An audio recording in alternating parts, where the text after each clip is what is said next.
রাজধানীর যাত্রাবাড়ী থানার রফিকুল ইসলাম হত্যা মামলায় সাবেক রেলমন্ত্রী নুরুল ইসলাম সুজনকে কারাগারে পাঠানোর আদেশ দিয়েছেন আদালত।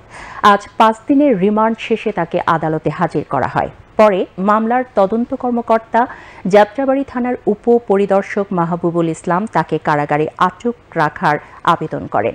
শুনানি শেষে ঢাকার মেট্রোপলিটন ম্যাজিস্ট্রেট মেহেরা মাহবুব এই আদেশ দেন। এদিকে ঢাকায় সাবেক মার্কিন রাষ্ট্রদূত মার্শা বার্নিকাটে গাড়িবহরে হামলার ঘটনায় দায়েরকৃত মামলার চার্জশিটভুক্ত অন্যতম আসামি মোহাম্মদ সিয়াম হাসানকে বৈষম্য বিরোধী ছাত্র আন্দোলনে নিহত শাহরিয়ার হোসেন রোকন হত্যা মামলায় ৫ দিনের রিমান্ড শেষে জেল হাজতে পাঠানোর আদেশ দিয়েছেন আদালত। দুপুরে ঢাকার চিফ মেট্রোপলিটন ম্যাজিস্ট্রেট আদালতে আসামির উপস্থিতিতে শুনানি অনুষ্ঠিত হয়। শুনানি শেষে মেট্রোপলিটন ম্যাজিস্ট্রেট মেহেরা হোসেন জামিন আবেদন নামঞ্জুর করে কারাগারে পাঠানোর নির্দেশ দিয়েছেন।